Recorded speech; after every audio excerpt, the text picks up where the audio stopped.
ตูบีพันผสมออเดอร์4พี่น้องโทนเสียกิบจักดอกกิบดอกหนึ่ง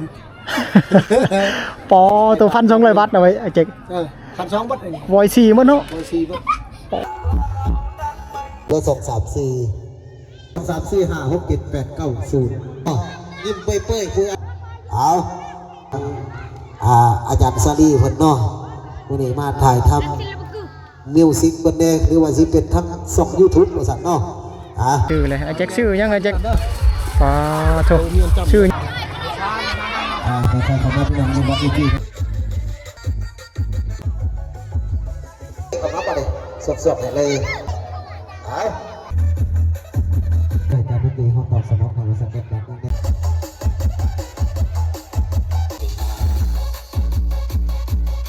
ออกไปก็ดีกว่าสัตว์เนาะอาจจะปัจจุบันก็ดีกว่าสัตว์ดนตรีเขาเงากันไปทีละ2 เพลงกว่าสัตว์เนาะนี่เด้เขาขายปีกันแบบนี้เลยขายเป็นปีอ้าวกูอยู่ทุนพอดีหลานเงินหัวนาหายนี่แหละเอาหมดได้ล้านเท่าไรนะได้อยู่ล้านเต็มล้านทวนเนาะ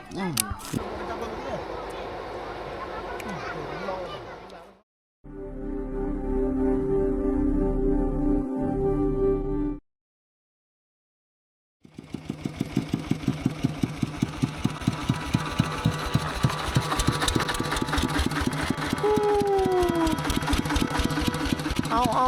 บอลนี่ดีโอ้โถเจอกันบอลนี่5 ปีแล้วได้บ่ได้พอกันไอ้แจ็คเนาะวงนี่มาจากคนบอลนี่3ผู้นึงอยู่เทิงน่ะโอ้โถมาเจอระบบเครื่องเสียงเพิ่นเป็นครั้งแรกนะบอลนี่ได้โดนแล้วบ่ได้มาปีกายนี่มาอยู่บ่บ้านนี่มาอยู่เนาะมาทุกปีโดนมาเท่านึงโอ้มีแล้วนะเอาเดี๋ยวไปฮอดพุ่นจังหวะกันหน่อยเจ๋งเนาะไปฮอดพุ่นจังหวะกันเดี๋ยวสิตันทางชาวบ้านอันนี้ทางกำลังจะเข้าไปในหมู่บ้านนะทุกคนก็คือจะมีงานยังเขาได้เจ๊กงานบุญกองเข้าโอ้อยู่ในวัดนะพี่น้องบุญกองเข้าคือประเพณีอีกจุดหนึ่งที่คนชนเผ่าสืบทอดกันมาหลายปีนึงจะเกิดขึ้นครั้งนึงหรือเทื่อนึงเนาะมีเทื่อเดียวเนาะโอเคบัดนี้ไปบุญกองเข้ารุ่นนำกันพี่น้องนี่แหละระบบของเพิ่นเดี๋ยวสิพาชมทั้งหมดนะครั้งแรกที่ได้ถ่ายนี่สตาร์ทเลยเด้อ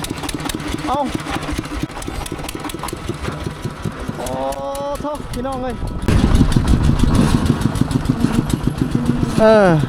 ตัดภาพญี่ปุ่นเลยพี่น้อง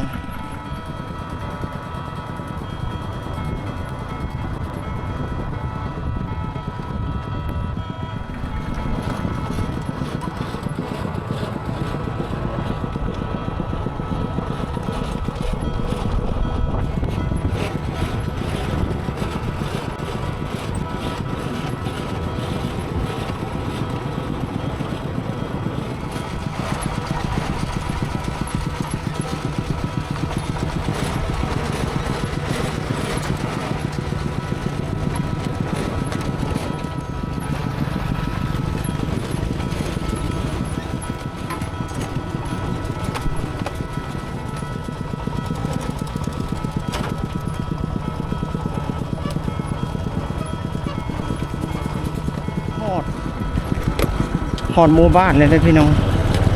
กำลังเข้าสู่เขตวัดงานที่จัดขึ้นเนี่ยก็คือเขตวัดเลย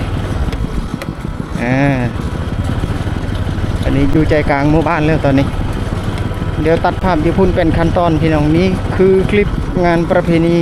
บุญกองเข้าทางฝั่งลาวว่าบุญกองเข้ามากับวงไอแจ็คเพิ่น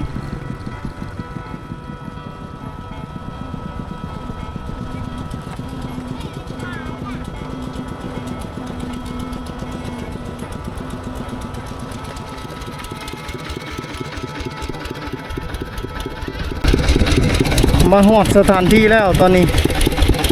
สถานที่เพิ่นจะตั้งอันนี้ถอยเข้าเลยในวัดได้ทุกคนอันนี้คือวัดเลยนี่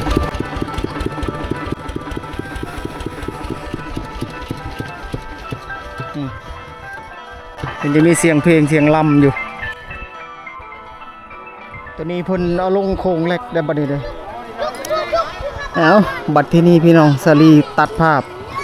เมื่อกี้จะมีการเปิดเพลงเดี๋ยวพาส้มเครื่องอีตอกอีเต็นของเพิ่นก่อน ก่อนสิเก็บภาพในจุดนั้นๆก็คือนี่แหละสถานที่ที่เพิ่นลงก็คือวัดบานหน้าทองเด้อพระอาจารย์เพิ่นก็บอกว่าให้สลีขึ้นไปถ่ายบอลนั้นพิธีในจุดนั้นนะสลีก็ขึ้นไปเมื่อกี้แต่ว่าบ่ได้ถ่ายไปอบรมกับเพิ่นอันนี้คือเครื่องเสียงและเครื่องอีตอกอีเต็นที่เพิ่นแกสลีก็รู้จักกับเพิ่นหลายปีแล้วล่ะเดี๋ยวเบิ่งสูตรตู้ของเพิ่นนะมีสูตรอย่างไงแล้วก็ตู้เบสนี่จักหน่วยพี่น้องเดี๋ยวพาส้มเดี๋ยวพารุ่นนำกันนี่ระบบของเพิ่นนี่เดี๋ยวเพิ่นเปิดแบบใดเนี่ยยังบ่ฮู้เด้บ่เพิ่นสิเปิดแบบเป็นวงเป็นแท็กในใดนะน่าจะเป็นแท็กโอ้ตัวนี้สูตรB1000ป๊อดชุตามเบิ่งนี่เป็นดอก18นะตามปีแล้วอันเก่าแล้วหมักเฮ็ดไหม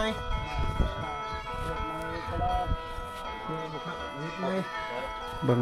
ทุกคนเบิ่งเพิ่นตั้งก่อนสลีกับบรรยายได้บางส่วนพวกนี้น่าจะเป็นสูตรออเดอร์ซี่ตัวนี้ B1000 บ่ฮู้ว่าสิใส่จักหน่วย B1000 นี่ก็แม่นบ่ไอ้ หน่วยน้อยๆนี่เนาะโธ่มาเบิ่ง power amp บัดนี้เพิ่นใส่รุ่นใดโอ้ยแจ๊กเอ้ยอันนั้นตัวนี้นี่ B1000 จักหน่วย B1000 5หน่วย10เบส10หน่วยนะ10หน่วยเฉพาะเบสนี่โดยนี่เพิ่นเอาลง power amp แล้วนี่เป็นชุดที่ว่าระบบอนาล็อกนะเพิ่นใส่นี่ระบบอนาล็อกหมอยกเพิ่นนี่ก็เพิ่นแต่งตัวเพิ่นสเก็ตนี่เพิ่นแต่งใบพัดลมยังหลายๆนี่เพิ่นเจาะนี่โอ้รู้สึกว่าใส่งานมาหลายแต่ว่าเพิ่นยังรักษาไว้ยังคงเป็นดังเดิมตัวนี้โอ้โธ่สลีไทยแต่ช่วงที่เพิ่นชุลมุนเฮ็ดเวียกอยู่ตอนนี้เอาโอเคบุกสถานที่พี่น้องนี่คือการทำงานแบบสดๆเลยนะให้ FC ได้ชมให้ FC ได้ชมอีกหนึ่งบรรยากาศตู้ในแบบบ้านๆลงในพื้นที่นี่เพิ่นว่าเพิ่นลงทุกปีในจุดนี้นะลงทุกปีมีงานบุญกองเข้าประเพณีนี่มันถือว่าซับซ้อนนะสลีบ่เคยถ่ายนะแต่ว่าจะถ่ายและเก็บภาพมาให้พี่น้องได้เห็นก็ถือว่าคล้ายกับงานตอนกลางคืนก็จะมีคนมาร่วมมาลินในจุดนี้ล่ะสถานที่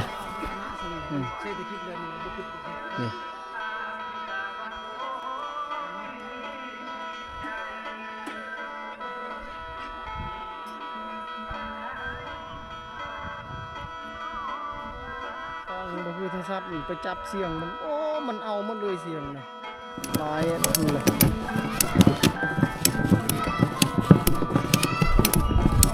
ไฟฟัด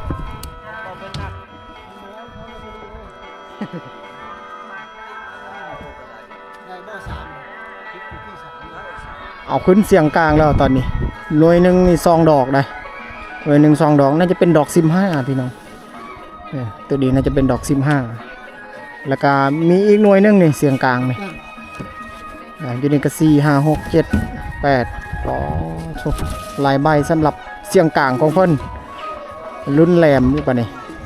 แยกอิสระได้ระหว่างเสียงแหลมกับเสียงกลางเสียงเบสนี่สั้นลุ่มB1000ทั้งหมดเลยดอก18นี่ตัวนี้ก็ดอก18เนี่ยเอาเดอร์ซี่สั้นเทิงนี่10หน่วยเอาขึ้นแหลม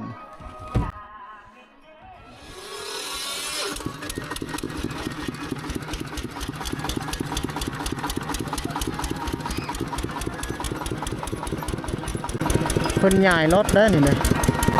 ย้ายรถอยู่กลางวิธีนี่ก็คือทางหน้าดิบ บอนที่เพิ่นจะเปิดเครื่องปรุงต่างๆนะ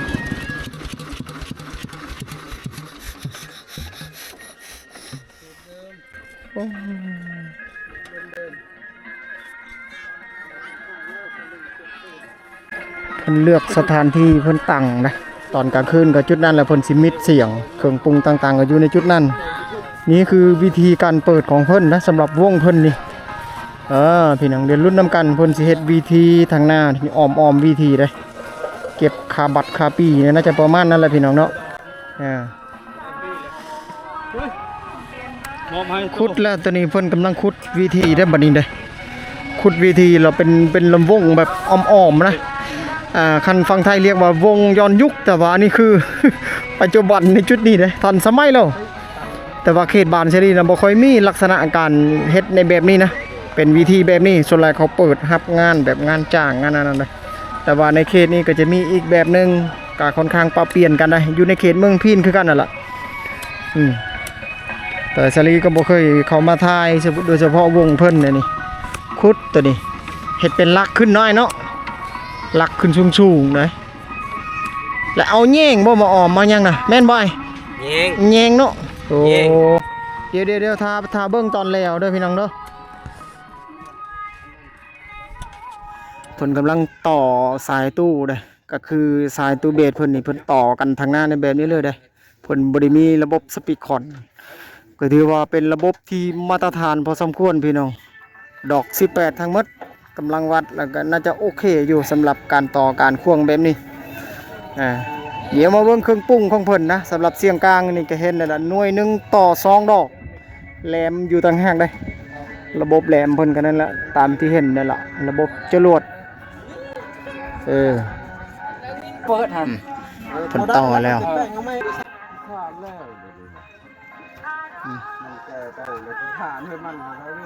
นี่ดิเพิ่นต่อพี่น้องนี่อันตู้ออเดอร์ซีนี่ข้างละ3แล้วตัวลุมในข้างละ2เพิ่นว่านี่ดิเพิ่นต่อเพิ่นควงกันแบบนี้เด้เดี๋ยวไปเบิ่งทางเครื่องปรุงอันนี้เบิ่งทางระบบเพิ่นต่อนี่ก่อน4หน่วยนี่เป็นสูตรออเดอร์ซีเด้อเพิ่นว่าออเดอร์ซีนะออเดอร์ซีเป็นตู้ปิดแล้วก็ทางหน้านี่เป็นพอดลมแบบนี้เด้จะแนมเห็นดอกลำโพงนะส่วนชั้นลมก็เป็นตู้B1000แล้วก็จะแนมเห็นดอกลำโพงแบบนี้แล้วก็มีพอดลมใหญ่ๆแบบนี้B1000นี่เพิ่นต่อกันแบบนี้ต่อไฟตัวนี้แต่ยกกับเชฟปูนเพิ่นเริ่มขุดวิธีเลยได้บัดนี้เป็นหลักเป็นขั้นตอนเลยสำหรับฟังตู้ก็เริ่มต่อทรายต่างๆเลยได้บัดนี้เริ่มเป็นหูเป็นห้างแล้วพี่น้องเนาะเดี๋ยวจะได้เห็นขั้นตอนต่อๆไปนี่เดี๋ยวฟังเครื่องปรุงนี่ได้ฟังเครื่องปรุงเพิ่นเริ่มดึงสายไฟสายสัญญาณเครื่องเสียงต่างๆเดี๋ยวเก็บภาพจนฮอดขั้นตอนสุดท้ายสุดน่าจะเป็นมืออื่นมือเลิกงานเพิ่นกำลังต่อบัดนี้ทางนี้ต่อเครื่องปรุงต่อใส่MK เบสนี่จักเห็นก็2บ่2เนาะแกกลางนี่1เท่นเด้เสียงแหลมระบบ2ทางหรือ3ทางไง2ทางเนาะแล้วก็ฟังเครื่องปรุงนี่เครื่องปรุงมีคอร์ด2ทางกับคอร์ด3ทางแต่ว่าตัวนี้สำรองนะเราบ่ได้ใส่แล้วใส่ตัว DBX นี่แหละตัวลุมนี่3ทางนี่เราใส่แล้วก็EQ ตัวนี้เราใส่ตัวนี้ มิกเซอร์มิกเซอร์ธาดาของลาวนี่นะทางปุ่นเ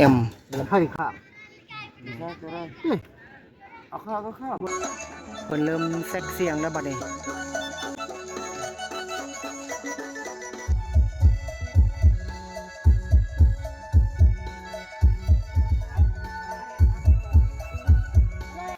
เพิ่นปล่อยสัญญาณเสียงแล้วตอนนี้ก็คือเพิ่นแซกสาวได้ระบบของเพิ่นเนี่ย MK เบสใน2เท่นนะพี่น้องนะ M1 นะเพิ่นแก่3ดอกเลยสำหรับคางนึง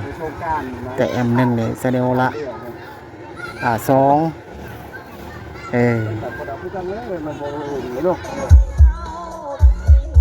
ปล่อยแล้ว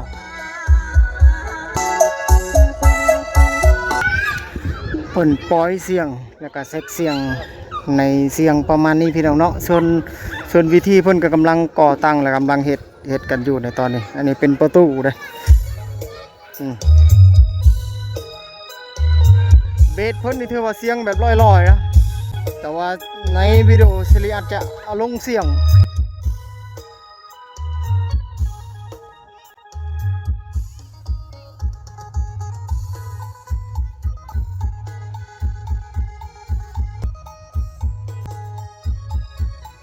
เพิ่นเซ็กเสียงนี่น้องๆเพิ่นพรแล้วทางนาวิธีนะ บัดเพิ่นอ้อมวงวิธีแล้วพรบ่ได้แล้วบัดนี้นี่ทางนี้ก็เริ่มตั้งหน้าจุดขายปีขายบัตรขายปีเลยพี่น้องเนาะ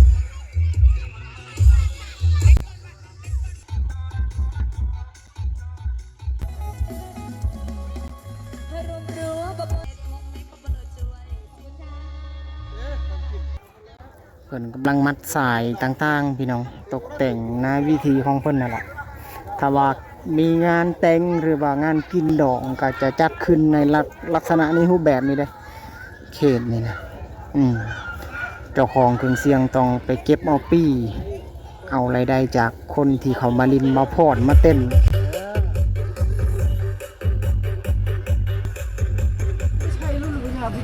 ดึงมาใช้เอา เพิ่นสิต่อไม้นะก็คือระบบเครื่องเสียงนี่มัน จิกคัดคันเลย มันเป็นอะไรก่อนจิกแอมเฮา ดังคันหนึ่ง โอ้ บริษัทงาน ก็คืออาการดนบ่ได้ออกงานเพราะว่าอยู่ในช่วงที่แบบพักเนาะ พักงาน ลายต่อลายบ้านลายเมืองนะพี่น้องก็คือพักบ่มีงานให้เสพให้เปิดนะอันนี้ถือว่ามาเปิดงานนี่ถือว่างานแรกๆเลยทางบ้านชลีก็คือกันบ่ได้มีงานแต่งนะมันอาจจะมีบางบ้านบางเมืองบางแขวงแต่ว่านี่คืองานเครื่องกับบุญกองเข้าเด้บ่เป็นงานแต่งนะทุกคนนะเครื่องเสียงได้ออกทำงานถือว่าครั้งแรกของต้นปีก็ถือว่าอาการกับเปิ้นสิย้ายต่อควงใหม่อีกบัดนี้ ใช้ข้อเลยได้ แต่ดีที่ว่าระบบการต่อของเพิ่นนี่ถือว่าใช้แบบอยู่นอกไปนี่เลยนะ นึกไปพุ่นเลย กินดึงดอกใดไปใส่ดอกได้ก็ง่าย นี่ต่อเลยทั้งนั้น เทียงง่ายเทียงง่าย อืม ง่ายตรงนี้เลย ตูบีพัน เจ้านายไฟ ผสมออเดอร์4พี่น้องโทนเสียงก็โอเคอยู่เด้ตัวนี้นี่ไอ้แจ็คใส่ดนแล้วบ่ไอ้แจ็คตัวบีพันให้ดนบ่จักปี ใส่ปีหนึ่งเลย ปีนึงแล้วเนาะตัวนี้เด้ ตัวนี้ห้าก็มาลองเลย หากมาลองนี่ ชื่อตูเก่าหมดแซงมันคล้ายปะแนวหมดจอยเลยชื่อตอนดอกเงินละ800,000ตูเก่า โอ้ ชื่อก็ชื่อดอก ดอก18ทั้งหมดเนาะ 18 โครงท่อทั้งหมดบ่ไอ้แจ็คตัวจ้ะนี่ ผสม ผสมบ่ ทั้งโคปั๊มทั้งโคเรา โอ้โครง ทุกยี่ห้อ โครงปั๊มมีอยู่จักดอกอันนี้นะ โคปั๊มก็นาโนวาแต่สิก็มันดูกัน4ดอกนาโนวาเนาะโอ้นาโนวาเนี่ยเป็นดอกที่เก่าแก่ คันนี้ ตัวนี้คันนี้ ตัวนี้ เฉพาะหนังมันเป็นอันนั้นเนาะคืออยู่เนาะ คันนี้คันนี้มี กิบ จักดอก กิบดอกหนึ่ง ปอตัวพัน200 บาทเอาไว้ไอ้เจ๊ก คันสองบัดเอง วอย4มั้งเนาะ โดยสี่บัด โอ้หลายรุ่นได้เสียงกลางนี่แล้วก็ชุดเดียวบ่ นาโนวากับอบออม โอ้อ้อม นี่แต่แนวผสมเลย ตัวเห็นโลโก้เนาะอบออมเนาะ อบออม แล้วก็แรมโมโซแรม8เนาะ ต้องเป็น เท่าหลายรุ่นได้เพิ่นตะกี้แต่ก่อนเพิ่นดินนั้นดอกดอก20ดอก21เพิ่นได้พี่น้องเพิ่นดินตะกี้แต่ว่าเดี๋ยวนี้เพิ่นมาใส่อันดอก18หมดแล้ว โอเคจะได้ป่ะนี่เพิ่นต่อกันใหม่ๆแล้วมันต่อกันมานี่ส่วนวิธีเพิ่นก็เริ่มมันนั่นเลยนะนี่เริ่มขึ้นหลังคานี่ทางประตูตัวนี้ก็จะได้เห็นมื้อแรงหรือตอนกลางคืนนี่นะผู้สาวกลุ่มวัยรุ่นน่าจะเข้าทางประตูนี่แหละนี่อายเพิ่นเฮ็ดนี่ก็จะอ้อมแยงแม่นบ่อยอ้อมแยงเป็นวิธีแบบย้อนยุคเลยก็คือเขตบ้านชลีน่ะบ่มีนั่นล่ะพี่น้องเดี๋ยวโอ้ยกล่องฟังชลีก่อนเขตบ้านชลีน่ะบ่มีแล้วที่เขาเฮ็ดวิธีในแบบนี้นะส่วนหลายงานดองเนี่ยก็จะมีการแบบกางเต็นท์แต่ว่านี่บ่แม่นงานดองนะย้ำอีกครั้งนึงนี่คืองานบุญกองเข้าเพิ่นว่าบุญกองเข้าจะเกิดขึ้นในวัด งานดองแบบนี้คือกัน งานดองก็เฮ็ดแบบนี้คือกันเขตนี่เนาะแม่ ตัวเขา หารายได้ แม่นโอ้หารายได้ หารายได้อีก ก็คือคนที่อยากมาพ่อนี่ต้องเอาเงินเอานั้นมาให้ อ่า ปีบ่เป็นปีขายปี ปีหนึ่ง2,000 กีบ 2,000กีบน่ะ ปีหนึ่ง2,000 แสดงว่าผู้สาวผู้บ่าวก็ต้องเก็บเงินละซื้อปีมาก่อนสิ ของท่านละ นี่พี่น้องก่อนสิพ่อนซื้อปีก่อน ชื่อพี่สากลจะเข้ามา เพลงหนึงเท่าไรปีหนึงต่อเพลงหนึงบ่ แมน โอ้ สองเพลง สองเพลงต่อปีหนึงนี่พี่น้องเอาถารุ่นมื้อแรงตามที่เพิ่นเว้านี่เพิ่นน่าจะตกแต่งเป็นวิธีเป็นอันไฟแสงสีประดับประดานะน่าจะประมาณนั่นแหละเดี๋ยวเก็บภาพฮอดตอนกลางคืนพี่น้องเนาะสำหรับจุดนี้เป็นปีว่าซั่นโอ้เป็นคลิปแรกที่เฮลิเข้ามาถ่ายแล้วก็เจาะลึกเรื่องของเพิ่นนี่นะวงนี่นี่นะก็วง ดาวดวงใหม่ ดาวดวงไม้โอ้วงดาวดวงไม้นะพี่น้องนะนี่สุดของกรุงของเพิ่นกับแปลงอยู่ทางนั้นนี่เพิ่นใส่ไฟบ้านโอ้พี่น้องเลยไฟ227 227ดีอยู่ขึ้นอยู่นี่ตกแต่งใหม่นะบัดนี้เอามันเปิดเสียงอีกเท่านึงบัดนี้ระบบ EQ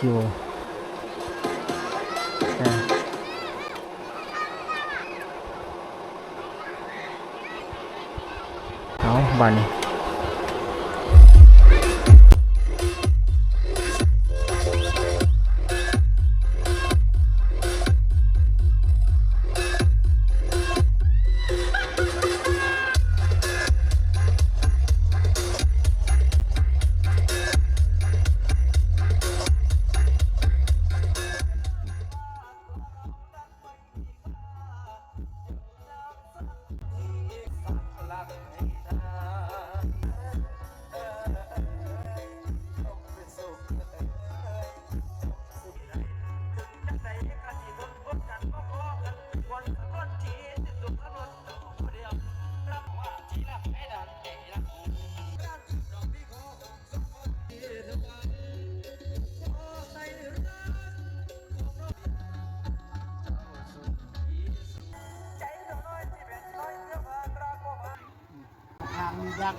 ฝั่งพุ่นเพิ่นเริ่มขายเครื่องได้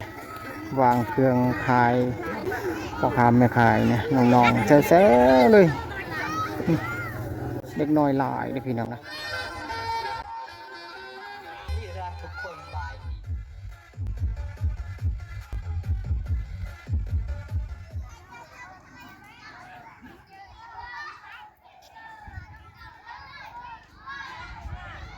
แจ็คเพิ่นซื้ออันนี้ก่อนซื้อของกินโอ้เพิ่นขายหลายอย่างนะพี่น้องนะมีทั้งอหยังนี่ข้าวปุ้นบ่นี่ดิฟังลาวเอิ้นว่าข้าวปุ้นหลายๆอย่างนะมีหยังในมะม่วง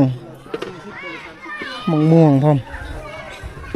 มีฮอทดอกมีลูกชิ้นมีหลายๆอย่างนะนี่ของกินของอยู่ให้แจ็คเพิ่นซื้อนี่ของปิ้งนำ 4,060 ลูกชิ้น 9,000แนวละ1,000อันนี้น่าจะเป็นตับบ่ 80 ตับเนาะนี่ทางนี้ก็ปิ้งกันอยู่ โอ้ฝั่งพุ่นทอดไม่เท่าไรเลยไม่เท่าไรอันนี้ไม่10,000โอ้10,000กีบทุกคนนี่ไอ้แจ็คซื้อเลยไอ้แจ็คซื้อยังไอ้แจ็คฟ้าโถซื้อยังอันนี้ตัวนี้บ่เมื่อกี้ก็ซื้อแล้วบ่ไปพุ่นบ่เป็นซื้อแล้วนี่ของกินของอยู่นะเมื่อแรกเนี่ยน่าจะมีคนมาซื้อหลายอันนี้นะของพุ่นก็ทอดกันอยู่นะ เบี้ยจักขนมบ่ได้เริ่มมา เนาะเริ่มมาแล้วเนาะมีโตมีตังมากลางมานั่นเลยพี่น้องนะ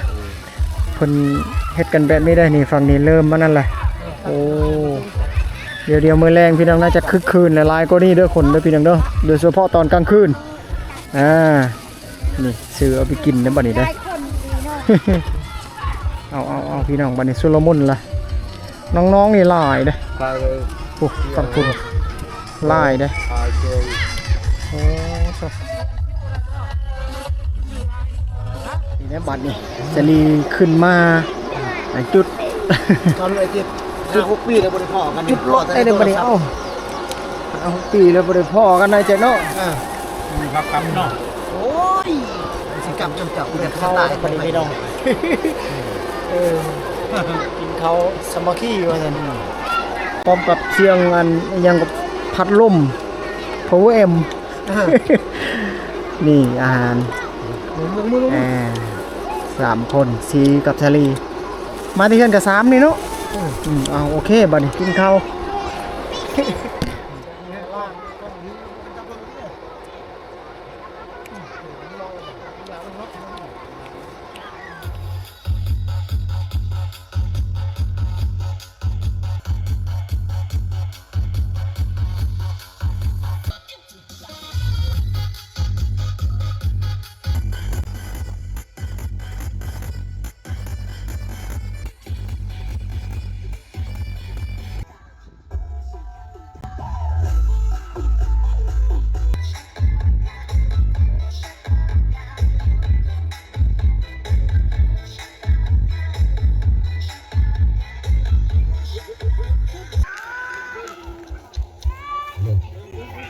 รถส่ง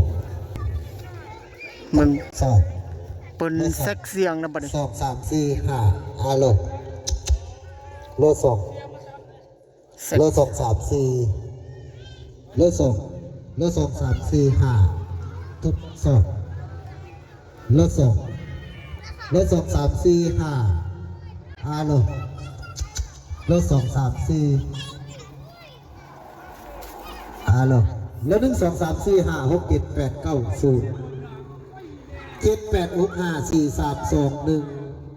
1พี่น้องบ้านนาทองเนาะพี่น้องเนาะอุ่นก้องเขาว่าสันปีละเทือ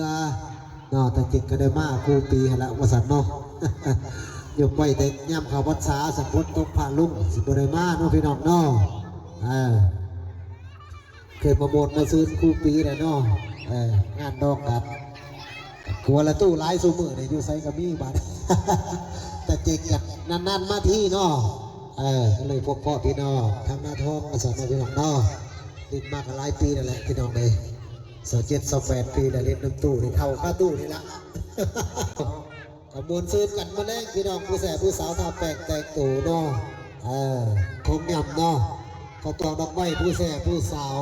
อุ้ยมากมายใกล้กองพี่น้องเนาะยิ้มเปื่อยๆผู้อันกำลังเห็ดแก้วอยู่มือนี้ภาษาปุ่นยิ้มขักมือนี้เนาะเอายังสิไล่ดอกห่านมาแรกเลยทุกคนเต็มตึกเลยเนี่ยคำดอกคนมากนะ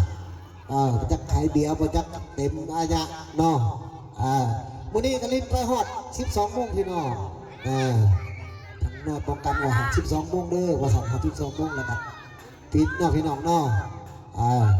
ทำงานดอกเปิดใครแนวว่าสัตว์ทางนี้หน่อยป้องกันมาให้สำนักเนาะขายเบียร์อยู่เพื่อนอีกเบิ้งเบียร์เต็มตารางเหล้าอยู่ว่าสัตว์ขายดีขนาดว่าสัตว์เอา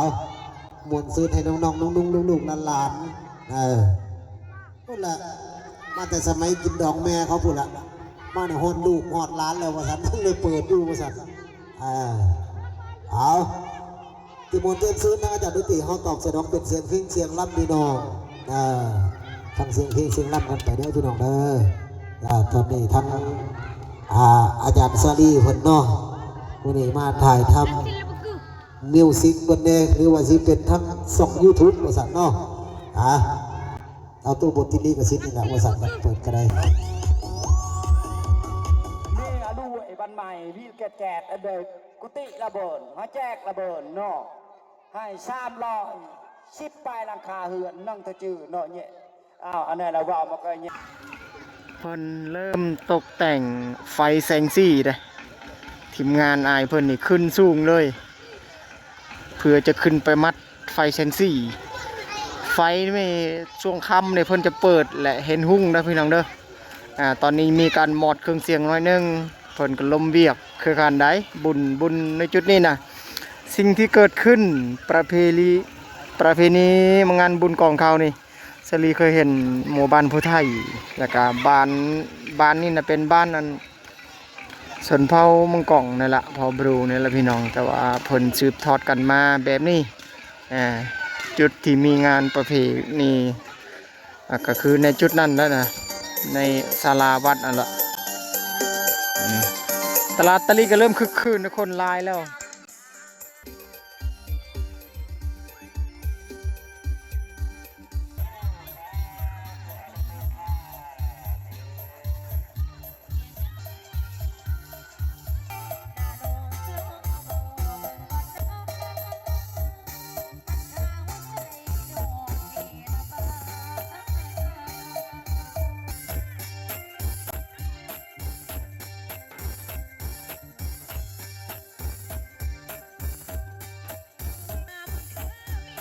มาบานนี้เด้ออาจารย์คำโกเด้อ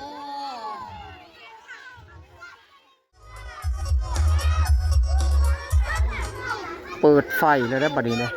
ไฟเซงซีของเพิ่นนี่อันนี้ยังหุบบ่หมดเลยยังต่อกันอยู่ตอนนี้มืดแล้วภาพนี่ทีมงานยังขึ้นอยู่นี่มืดแล้วบัดนี้เอาโอ้เอาเงินมา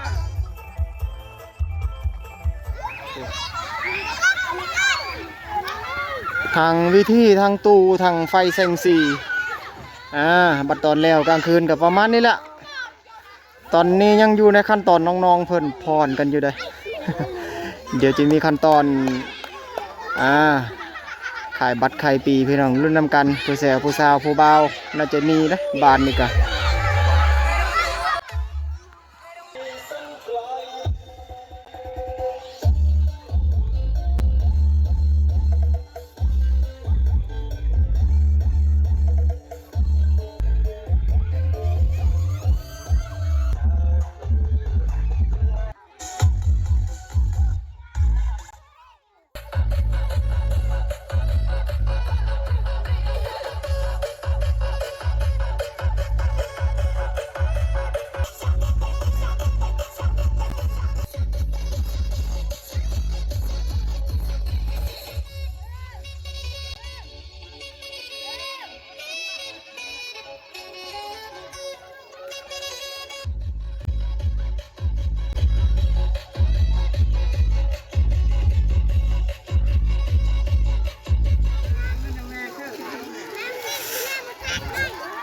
ฟังตลาดตอนกลางคืน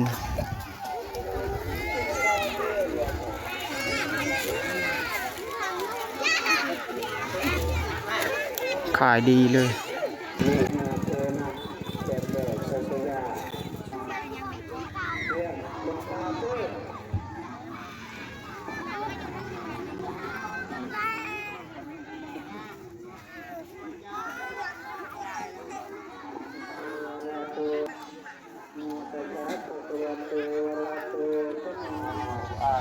ทางนี้เขาซื้อปีได้นี่เด้นี่เด้เขาขายปีกันแบบนี้เด้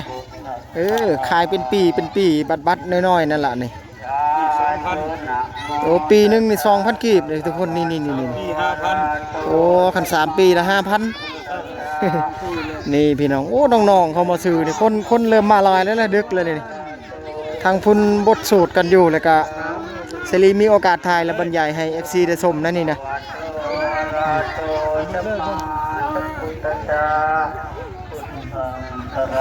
ส่วนทางตู้นี่ก็มอนได้นึงซื้อบัตรซื้อปีแล้วจังมาจวดทางหน้าวิถีพุ่นละมืดๆนะโอ้ขอซื้อปีพี่น้องโอ้ดาวเต้นนะโอ้หน่อยๆคนดอนนะคนข้าวพี่น้องนะอยู่บนประตูนะทีมงานเครื่องเสียง2 คนในละ3กับไอ้แจ็คเพิ่นเปิดตู้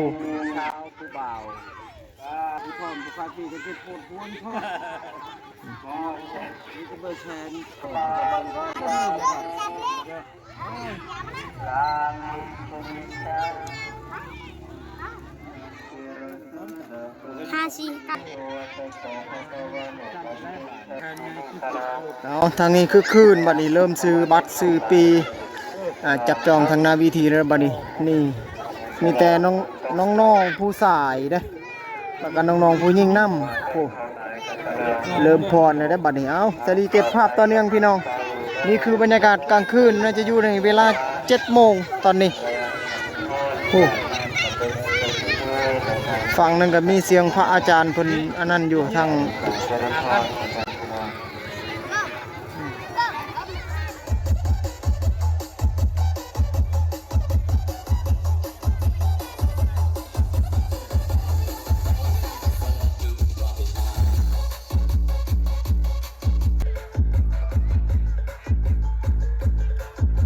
รอบไม่ก็ดีกว่าสัตว์เนาะอาจจะบันจะปีก็ดีกว่าสัตว์จะดนตรีเขาเงากันไปทีละ2 เพลง2 เพลงกว่าสัตว์เนาะยุคใหม่จักเพลงยังไม่จักซีเนี่ยอย่าถามนำไปเรื่อยๆจังหวะมันก็พอมาสัตว์ผู้สาวผู้บ่าวผู้แพรวพี่น้องจากหน้าทองมาสัตว์ได้2 เพลงเอา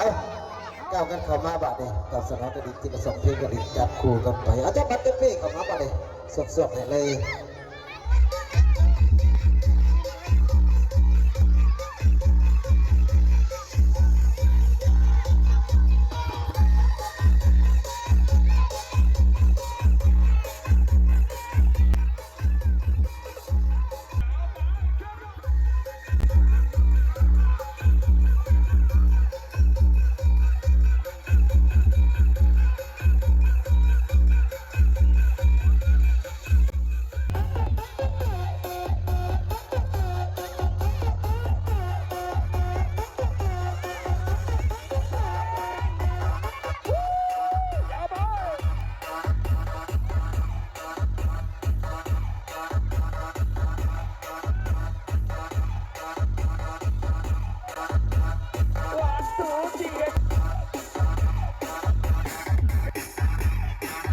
พี่เขามาหลุด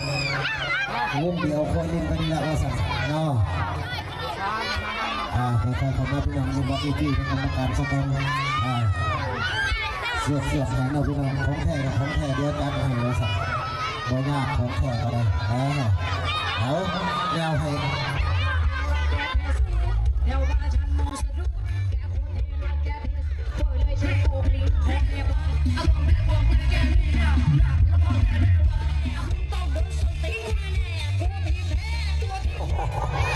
รอบไม่กระดิ่งจับบัดจับปีกเข้าไปจะดนตรีเขายาวกันไปทีละ2 เพลง2 เพลงกระดิ่งกระสันนอ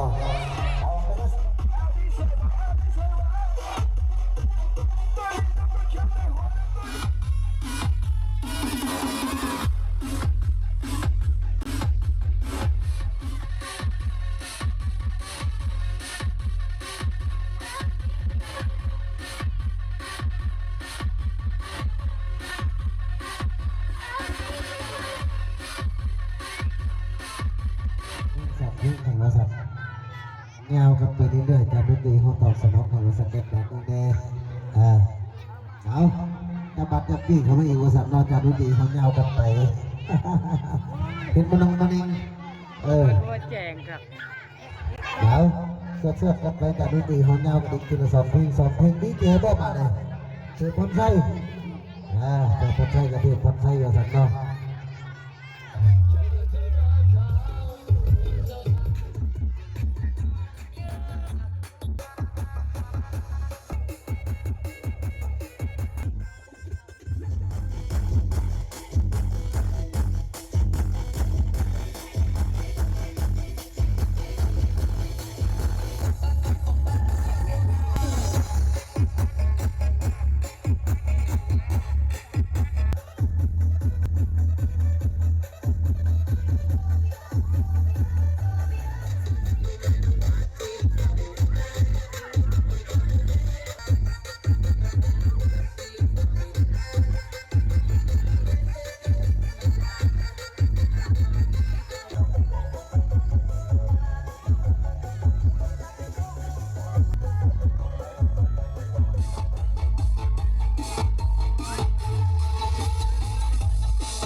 หมดเวลา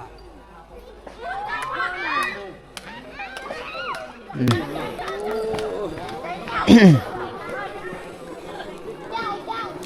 ตอนนี้หอดเวลาปิดแล้วนะนี่ดิ จู้บ่ลือเบะ เวลาตอนนี้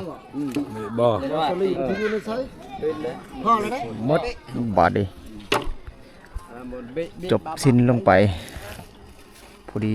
เวลานี่แหละพี่น้องกองอาจจะมัวๆนะมื้อนี้วันที่4มื้อนี้เอา ได้เท่าไหร่ นี่แหละ เท่าไหร่เท่าไหร่ ขาบัตรขาปีโอ้มีแต่ใบน้อยพี่น้องเป็นตับเลยบัดนี้ฮอดล้านอยู่บ่ ฮอดเนาะโอ้ ลานเต็ม ล้านเต็มแต่เอา 700,000 นับเงินนะบัดนี้ช่วง ต้นหอนสาม โอ้ กูอยากบ่ฮอดลานไม่เหมาะกับการใจหีอยู่ เสียวดอกเงินหน่อยเสียวบ่เงินหน่อยให้ลูกเธอละหน่อยครับเลยเนาะ เอ้าซื้อเครื่องซื้อมากระบอกกระ แช่บัง เขาแบ่งกันเป็นตับเลยพี่น้องบัดนี้เด้ บัง ตับละ 2,000 กีบ ลงแยะ 10,000 กีบ มาเลย สลายใบ10,000 อาเจ้าประนายประแงะได้ เจอ เป็นไงเอ้าเปลี่ยนอย่าว่ายังให้ลูก แบ่งตังค์นะ ได้ บัด ตัว นี้ นี้เจ็ดใช่ว่าสาม แบ่งเงิน เจ็ดอันนี้ เจ็ดตัวน่ะ หนึ่งอันนั้นเจ็ดเท่าไหรซะ ฮะ นับมึงดูหนึ่ง ก็แค่นี้น่ะ แบ่งแล้ว นั่นเด้ตัดหนึ่งโอ้ สับใบไงให้แหน่ตัวนี้แน่กูบุตกขึ้นแล้วพ่อลาก ใบพัน 2,000 หายำให้รัดจะไปอยู่ใต้ เอากูบกเกี่ยวเอา 3 4 เอากูบกเกี่ยวให้สู้กูแสนหากูอยู่ทึนพอดีหลาน เนี่ยเจอนี่แหละ เงินหัวหน้าเอาให้นี่แหละ เอาบนได้เด้อเนี่ยทำให้อีก200,000สีค่ะเด้ อย่า อ มัน เอาน้ำมันกระซองเป็น6 6โมโตกระ3เป็น9ซื้อคงกินแสนหนึ่งเป๊ะอยู่ทึนM100บ่เว้า อย่ามัน สิได้อยู่ แรกแห่งมัน ล้านเท่าใดนะได้อยู่ ล้านเต็ม ล้านทวนเนาะ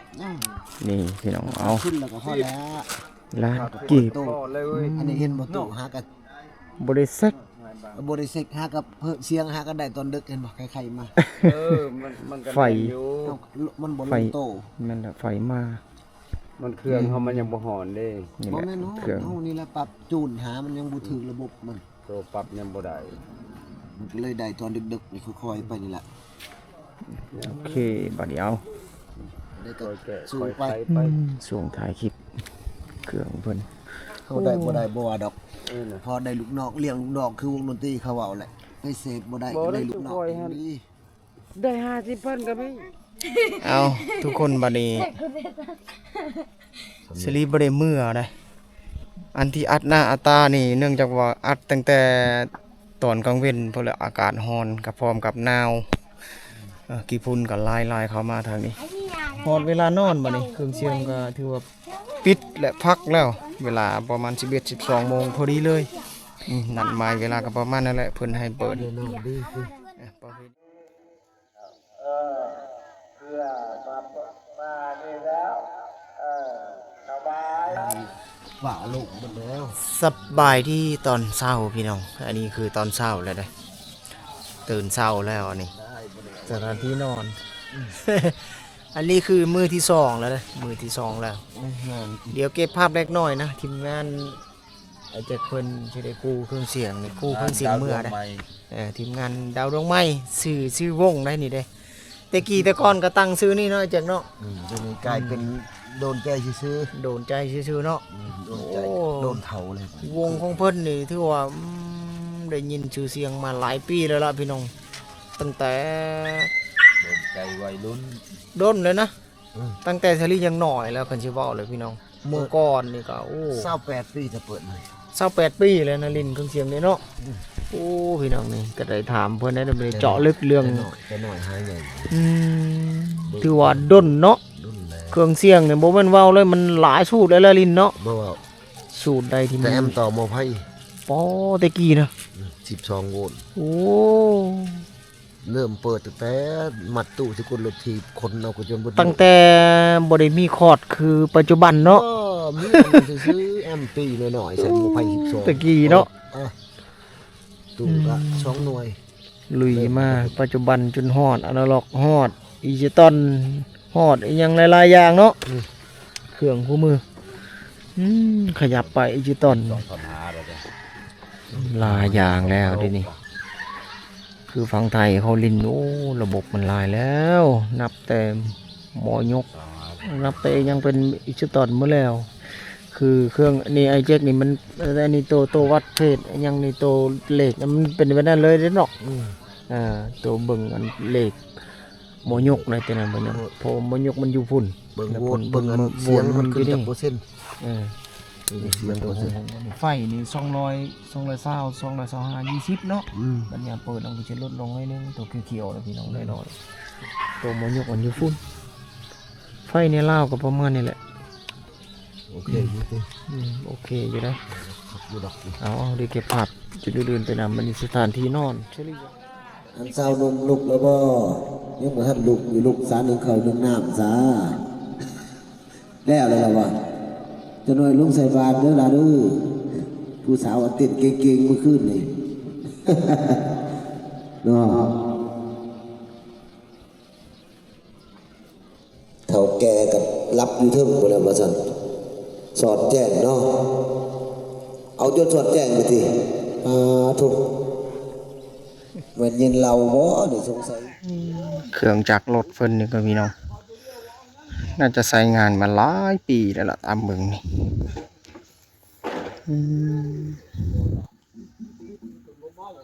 แต่ว่าเครื่องใหญ่อยู่เด้ อยากเอามาหามึงสิ กำลังกูเครื่องต่างๆบอกว่าจะเป็นสายไฟพี่น้องนะเก็บภาพเบื้องหลังจนฮอดขั้นตอนชุดท้ายชุดในวงนี่การทำงานนี่น่าจะเกิดขึ้นลักษณะนี้ลายต่อลายงานน่าจะเกิดขึ้นลักษณะนี้พี่น้องเนาะในจุดนี้คือเบื้องหลังของวงนี้ที่จะรีถ่ายนี่ ดาวดวงใหม่ วงดาวดวงใหม่ตัวนี้นี่โอ้ ใจ เบิ่ง วัยรุ่น มันจะใส่งานหลายปีแล้วล่ะอ้อมไปเด้อคันบ่อ้อมนี่คนสิทะลักเข้ามาพรบ่เป็นระบบระเบียบเลยพี่น้องเนาะเพราะว่า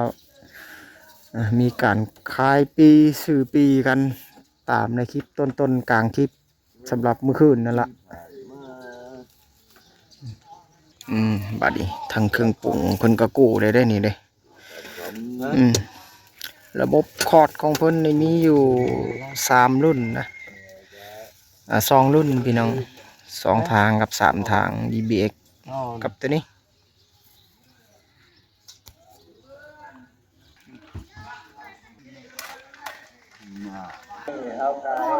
เพิ่นเซ็กลำโพงได้บัดนี้เด้นี่ก่อนสิเหมือบัดนี้เด้เซ็กเบิ่งก่อนลำโพงนี่มันดังบ่ดัง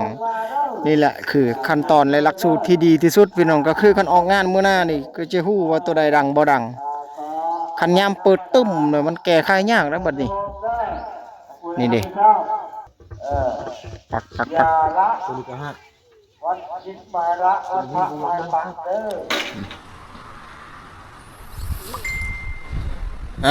ตอนนี้สลีตัดภาพปุ๊บปั๊บในจุดนี้เปลี่ยนทรงเปลี่ยนเสื้อเปลี่ยนเครื่องแล้วนะบัดนี้ฮอดบ้านและเฮือนตัดภาพจากเขตเมืองพีนี่แหละที่จะรีบไปถ่ายนั่นก็คืองานบุญกองเข้าพี่น้องเนาะบุญกองเข้าในสลีบ่เคยถ่ายในซ่องเลยเรื่องราวเต็มก็อยู่ในศาลาหรือว่าอยู่ในวัดในจุดวัดข้างในนั่นแหละเนาะทางอาญาลุงพ่ออันเพิ่นก็ให้เขาไปถ่ายอยู่ได้แต่ว่าสลีบ่ได้ฮู้เรื่องราวเต็มในจุดนั้นนะก็ถ่ายจุดเครื่องเสียงให้พี่น้องได้เห็นนี่คือเบื้องหลังการทำงานวงเจ้าของเครื่องเสียงก็คือไอแจ็คเพิ่นนะดาวดวงใหม่พี่น้องเนาะชื่อวงของเพิ่นเก็บภาพเบื้องหลังการทำงานเครื่องเสียงของเพิ่นทางที่เซรี่เคยรู้จักกับเพิ่นเมื่อหลายปีก่อนนะ 4-5-6 ปีที่ผ่านมาพี่น้องเนาะแล้วก็พอครั้งแรกที่ได้ถ่ายทำระบบเครื่องเสียงของเพิ่นนี่ก็คือตามที่เห็นได้เลยพี่น้องเนาะเก็บภาพได้บางจุดบางตอนบางช่วงเปิดขายบัตรขายปีในแบบนั้นได้ การเปิดเครื่องเสียงในเขตนั้นเพิ่นก็เป็นคนทางพุ่นและพะลานทางพะลานบ่ได้เป็นน้องทางเมืองพะลานใส่เพิ่นมารับใส่เครื่องเสียงมาทางนี้เป็นการเปิดในแบบนั้นพี่น้องเนาะถือว่าเขตบ้านสลีบ่มีการเปิดแบบนั้นนะถ้าว่ามีงานแดงงานแต่งหรือว่างานกินดองเพิ่นก็จะเปิดในแบบนั้นโดยเฉพาะเขตนั้นได้เขตเมืองพินเขตนั้นลงไปฮอดพะลานก็จะเปิดกันแบบนั้นพี่น้องเนาะโดยเฉพาะตอนกลางคืนเกิดมาเปิดหารายได้พี่น้องเนาะเอาบัดนี้ขอบคุณหลายๆไปเจอกันใหม่โอกาสหน้านี่คือช่วงท้ายคลิปพี่น้องช่วงนี้สลีบ่ค่อยได้ลงคลิปห่างๆลงคลิปสลีบ่สบายพี่น้องเนาะเป็นไข้กลับมาจากพุ่นก็ฮีบแลนมาไวๆได้อยู่คืนหนึ่งนะพี่น้องเนาะ2 วันสลีก็เป็นไข้โอ้หลายมื้อแล้วเป็นไข้ช่วงนี้พี่น้องก็บ่ค่อยได้ลงคลิปบ่สบายแล้วพี่น้องเนาะเอาไว้เจอกันใหม่โอกาสหน้าพี่น้อง